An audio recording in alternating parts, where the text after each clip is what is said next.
ജില്ലയ്ക്ക് വേണ്ട എല്ലാ റിസോഴ്സസും ഉള്ള ഒരു ജില്ലയാണ് കോഴിക്കോട്. ഇവിടെ ഏറ്റവും ക്വാളിറ്റിയുള്ള ബീച്ചസ് ഉണ്ട്, ബാക്ക് വാട്ടേഴ്സിന് സമാനമായിട്ടുള്ള പുഴകളുണ്ട്, വൈൽഡ് ലൈഫ് ആക്ടിവിറ്റീസ് എന്നുള്ള സാധ്യതകളുണ്ട്, ട്രെക്കിങ്ങിനുള്ള സാധ്യതകളുണ്ട്. അതുപോലെ തന്നെ മാൻഗ്രൂവ്സ് ധാരാളമുള്ള ഒരു പ്രദേശമാണ് കോഴിക്കോട് ജില്ല. ഇതിൽ ഏറ്റവും എടുത്തു പറയേണ്ട ഒരു സവിശേഷത എന്ന് പറയുന്നത് ടൂറിസം ഫ്രണ്ട്ലി ആയിട്ടുള്ള ഒരു ജനത ഈ കോഴിക്കോട് ജില്ലയിലുണ്ട് എന്നുള്ളതാണ്. റിസോഴ്സസ് എല്ലാമുള്ള ഈ ജില്ലയിൽ ഇൻവെസ്റ്റ്മെൻറ്റ് ഓപ്പർച്യൂണിറ്റീസും അനന്തമാണ്.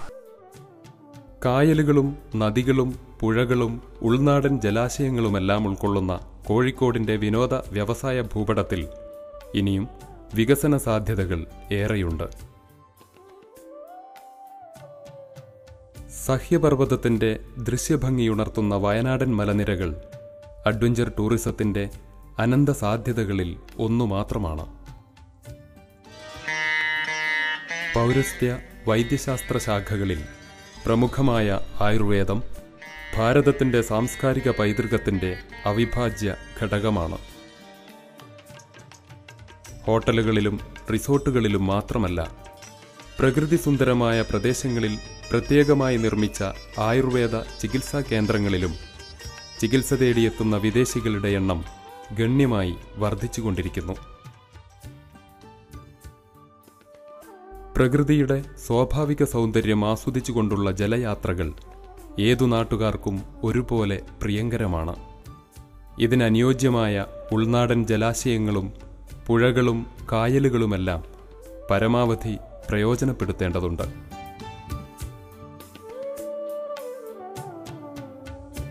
കുറ്റ്യാടി മുതൽ കടലുണ്ടി വരെ കനോലി കനാലുമായി ബന്ധിപ്പിച്ചുകൊണ്ടുള്ള ജലപാത യാഥാർത്ഥ്യമായാൽ ടൂറിസത്തിനു പുറമെ സുഗമമായ ചരക്കു നീക്കത്തിനും അത് ഏറെ സഹായകരമാവും. അടിസ്ഥാന സൗകര്യങ്ങളുടെ കാര്യത്തിൽ കോഴിക്കോട് കൈവരിച്ച നേട്ടങ്ങൾ വ്യവസായ വാണിജ്യ നഗരമെന്ന നിലയിൽ കോഴിക്കോടിൻ്റെ വളർച്ചയെ ഗണ്യമായി സഹായിച്ചിട്ടുണ്ട്.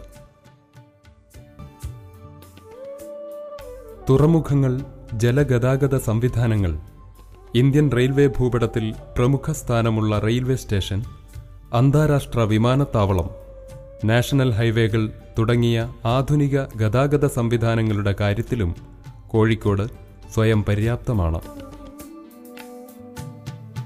വാർത്താവിനിമയ സംവിധാനങ്ങളുടെ കാര്യത്തിലാവട്ടെ വർഷങ്ങൾക്കു മുമ്പ് തന്നെ കോഴിക്കോട് അഭിമാനാർഹമായ പുരോഗതി കൈവരിച്ചിട്ടുണ്ട്.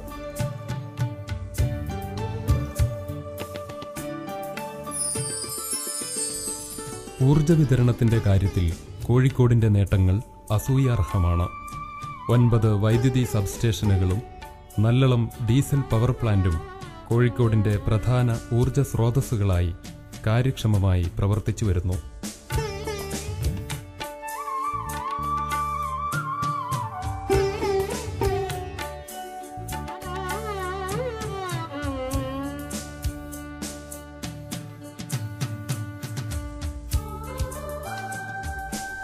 ജില്ലയുടെ വിവിധ ഭാഗങ്ങളിലായി 8ഓളം മിനി ഇൻഡസ്ട്രിയൽ എസ്റ്റേറ്റുകളും വ്യവസായ വകുപ്പിന്റെ കീഴിൽ വെസ്റ്റ് ഹില്ലിൽ മാത്രം 32 വ്യവസായ സ്ഥാപനങ്ങൾ പ്രവർത്തിക്കുന്ന പ്രത്യേക വ്യവസായ വികസന പ്രദേശവുമുണ്ട്. ചെറുവണ്ണൂരിലെ നല്ലളത്ത് പഞ്ചായത്തിന്റെ കീഴിൽ വികസിപ്പിച്ചെടുത്ത 7 ഏക്കറോളം ഭൂമിയും വ്യാവസായിക ആവശ്യങ്ങൾക്കായി സജ്ജമാണ്.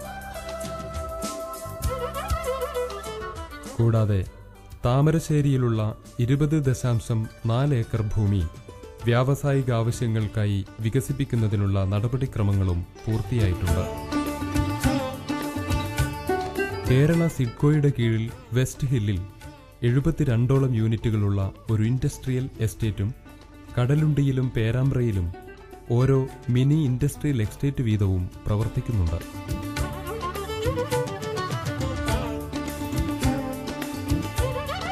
(2344 ചതുരശ്ര കിലോമീറ്റർ വിസ്തൃതിയുള്ള കോഴിക്കോട് ജില്ലയിൽ 28.78 ലക്ഷം ജനങ്ങളാണുള്ളത്. ഇതിൽ 16.15 ലക്ഷം ആളുകൾ ഗ്രാമങ്ങളിലും 10.05 ലക്ഷം ജനങ്ങൾ നഗരങ്ങളിലും താമസിക്കുന്നത്. വ്യവസായ സംരംഭങ്ങൾക്കാവശ്യമായ ശാസ്ത്ര സാങ്കേതിക സഹായങ്ങൾ നൽകുന്ന സാങ്കേതിക വിദ്യാഭ്യാസ സ്ഥാപനങ്ങളുടെ സേവനമാണ് കോഴിക്കോടിൻ്റെ എടുത്തുപറയാവുന്ന മറ്റൊരു സവിശേഷത. NIT, CWRDM, IIM തുടങ്ങിയ സ്ഥാപനങ്ങൾ ഇവർക്കാവശ്യമായ ഭരണപരവും സാങ്കേതികവുമായ മാർഗനിർദ്ദേശങ്ങൾ നൽകി വരുന്നു. ഈ മേഖലയിൽ പ്രവർത്തിക്കുന്ന എഞ്ചിനീയറിംഗ് കോളേജുകൾ